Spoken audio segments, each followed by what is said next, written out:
Well, I'm ESSAM ZEID. I'm Egyptologist tour guide. That I was born and raised in Egypt, except just a few years here in the States in Illinois. I've been working as a tour guide for almost 30 years. And most of my work as a tour guide for most of those years, it was with Educational Opportunities, which is mainly focusing on the faith travel and the people of God, as we always say about them. That made me to dig deep in the travel business and to start to dig for Egypt as a part of the Holy Land. It took me like a few years until I found the link between the land and the book. Since then, this is when I have started and decided actually to work as a biblical tour guide in Egypt, which is very few of the tour guides in Egypt who can work as a biblical tour guide, who know how to link the land, which is Egypt, to the book, which is the Old Testament mainly. Because if we read the book of the Old Testament, we'll find that most of it happens in Egypt.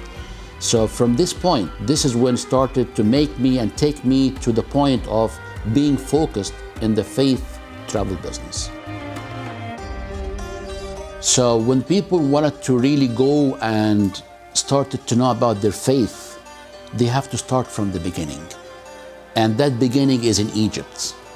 So they have to dig and start to go to see how their faith started. When we're talking about the faith of Christianity, it's all started in Egypt. So when the people go to Egypt, they will walk in the same place where Abraham was, Moses, Joseph, Jacob, even Jesus Christ. I think as a tour group, when we think of EI, we think of the biblical Holy Lands, and we don't think about Egypt. I think we've done a disservice there.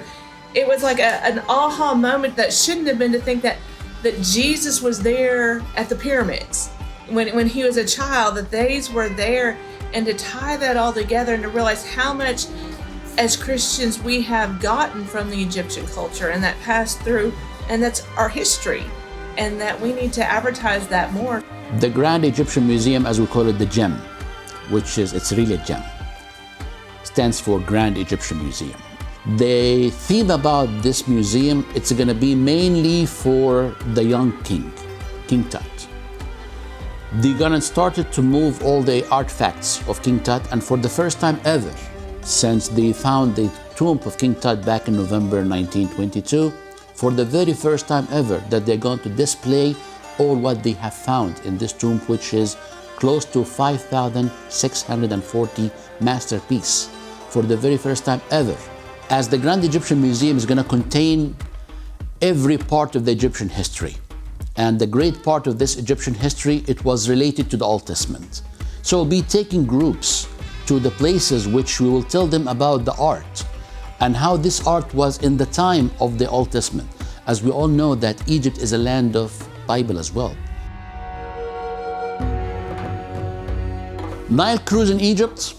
This is something that I highly recommend it to everyone to come to Egypt. It's a little bit more to pay for, but it's really worth every penny you pay for, because it's a relaxing, it's an educational. You go through the history. You sail on the Nile, you feel like in a plateau, but in every single site you visit, it has something to be related to the Old Testament as well. People come to Egypt that they don't understand the meaning of how Egypt is a part of the Holy Land. When we take them to the sites and we tell them how is this land that has been mentioned in the Old Testament, they get shocked, because they never think that this is the land of the Bible or the land of the Holy Land as well. They only thought that only Jerusalem, Bethlehem, Jericho are the Holy Land.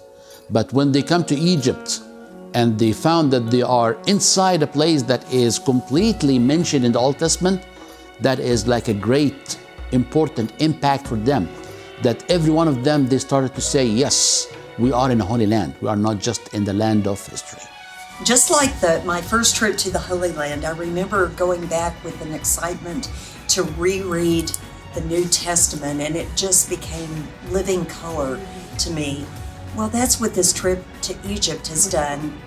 in regards to the Old Testament. So now it's incited, it's spurred a passion and excitement to go back and reread the Old Testament with the context of Egypt and its lands and its history. We serve a God who takes what is happening in a particular time in history, and he uses that for his glory. And so we saw temples that were very much similar to the tabernacle and to temples later on. We got to experience a ritual within the ancient Egyptian culture that tied into the Ark of the Covenant. I mean, God uses what's happening in history to be able to communicate to his people.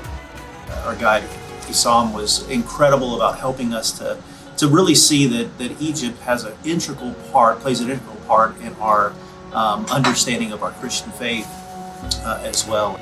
So when you really wanted to know your faith, you have to know it completely.